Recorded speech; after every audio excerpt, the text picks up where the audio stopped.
तो दोस्तों आज 20 नवंबर को स्वर्गीय श्री चौधरी राम कुमार जी बेनीवाल की तृतीय पुण्यतिथि पर विशाल रक्तदान शिविर का आयोजन किया गया। और राम कुमार जी बेनीवाल के बारे में बहुत से लोगों ने बताया और उनके बारे में बताने की आवश्यकता भी नहीं है, क्योंकि वो युग पुरुष थे और युगों युगों तक उनकी मिसाल है जो आने वाली पीढ़ियों को बताई जाएगी।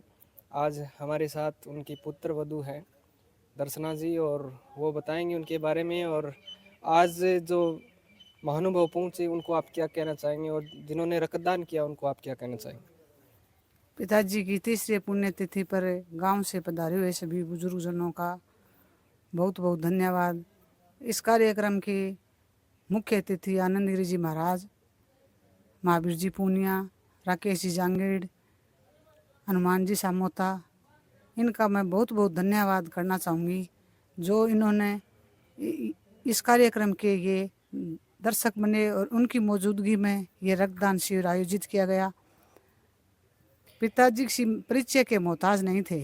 उन्होंने अपनी उपलब्धि छोटी सी उम्र में ही शुरू कर दी थी। छोटी सी उम्र में गांव के प्रति उनका लगन बहुत ही ज़बरदस्त था और उन पंचायती राज में उन्होंने कभी किसी को छोटा बड़ा नहीं समझा। गरीब को गणेश मानकर उन्होंने सेवा की और गांव के विकास को एक ऊंचाई तक ले गए।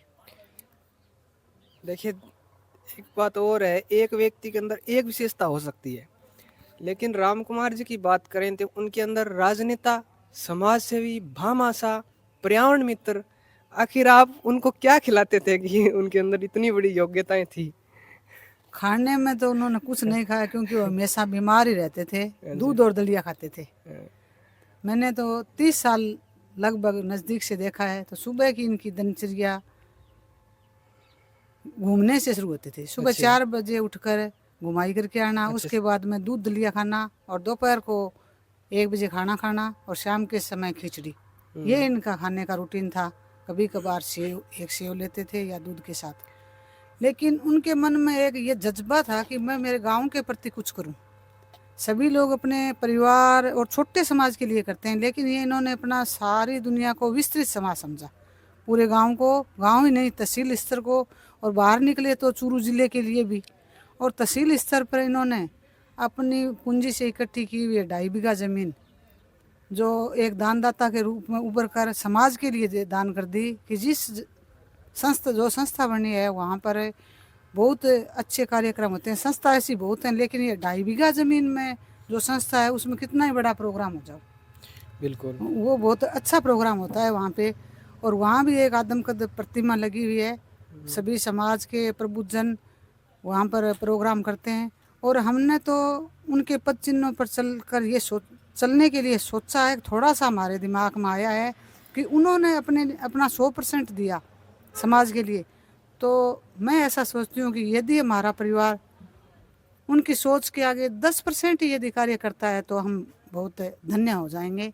तो इस मुहिम को थोड़ा आगे चलाते हुए मैं ऐसा सोचती हूँ कि उनकी पुण्यतिथि पर हर साल कुछ न कुछ कार्यक्रम आयोजित किया जाए। अब की बार हमारे मन में यह आया कि रक्तदान शिविर का आयोजन किया जाए। तो हम दो थे और फिर रमेश से पूछा। उन्होंने कहा ठीक है चाची, अच्छा विचार है। फिर उन्होंने कहा आप चिंता मत करो, हनुमान जी सामोता जिगाश्री बड़ी से उनकी एक टीम है जो रक्तदान के लिए रात दिन कार्य कर रही है, वो हमारा बहुत अच्छा सहयोग करेंगे।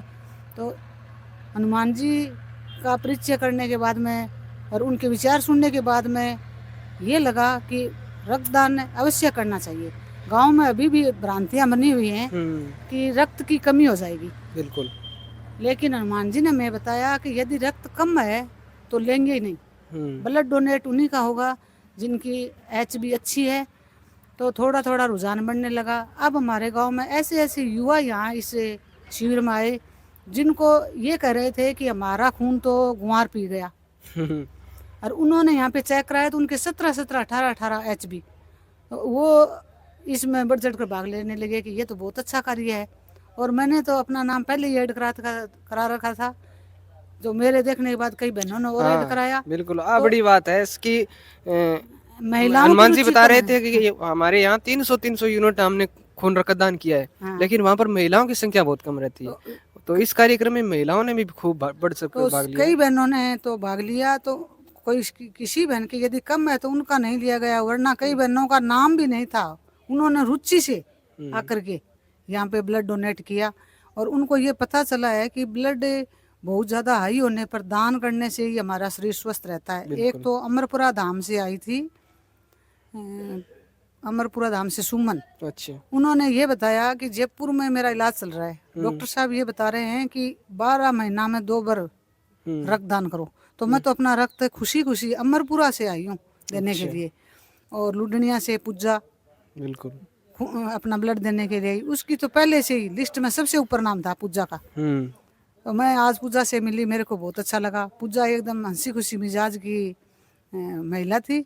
उसने कहा मेरी तो अंकल जी के प्रति बहुत अच्छी सोच है कि ये निस्वार्थ भाव से कोई कार्य करते हैं। बिल्कुल। मेरी देवरानी बीमार थी तो ये जयपुर लेकर गए थे, तो इन्होंने कभी भी हमें एहसान के नीचे नहीं दबाया कि मैंने तुम्हारा काम कर दिया।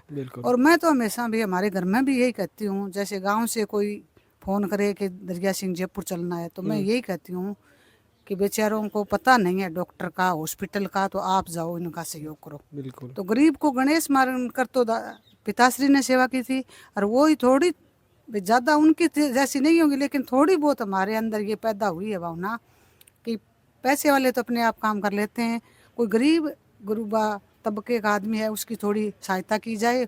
वही सहायता जैसे वो गरीब वो हॉस्पिटल में जा रहा है तो डॉक्टरी सहायता, बिल्कुल। और कोई कागज पत्र करवाना है या कोई पेंशन वगैरह है या वृद्धावस्था पेंशन, उसमें उनको चक्कर लगाने पड़े और उनको समझ नहीं है इस कार्य की। तो उनकी समझ को मैं तो ये कहती हूँ कि भी पता नहीं है लोगों को, जागरूक नहीं है, तो उनका काम किया करो। तो मैं तो ऐसा ये रक्तदान शिविर में लोगों का बहुत ही अच्छा सहयोग रहा।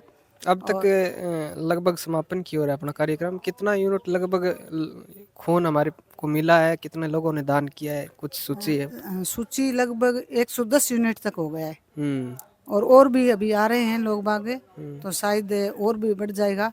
लेकिन गांव वाले आ रहे हैं अभी भी, 1-2 टीम और आएंगी रक्तदान के लिए। और मैं तो सभी ग्रामवासियों से जो ये वीडियो देखे उनसे यही अपील करती हूँ कि आप अपने स्वास्थ्य के प्रति सचेत रहें। यदि आप में ब्लड की अधिकता है तो आप डोनेट जरूर करें। और ये टीम ऐसी नहीं है कि प्रत्येक आदमी का ब्लड निकालती है। मैं खुद कह रही हूँ कि मेरे 11 EHB था। अच्छा। तो मना कर दिया इन्होंने। मैंने कहा कि एक सिरिंज तो ले लो। नहीं, आपको चक्कर आ जाएगा। तो यहाँ एक भ्रांति दूर करते हुए कह रही हूँ कि ये लेते ही नहीं है, कम होगा उसका। महिला में लगभग 13 से ऊपर हो तभी खून लेते हैं, वरना महिला का खून इन्होंने दान में नहीं लिया है। तो टीम पूरा अच्छा सहयोग किया, पूरी टीम ने, हनुमान जी ने और ग्रामवासियों ने, सभी ने बहुत अच्छा सहयोग किया। और यदि ऐसा ही सहयोग गांव की तरफ से मिलता रहा तो मैं आपको आशा ही नहीं पूर्ण विश्वास दिलाती हूँ कि हमारा परिवार सभी के साथ मिलजुल कर रहेगा और उनका सहयोग करेगा। बिल्कुल। धन्यवाद। बहुत बहुत धन्यवाद।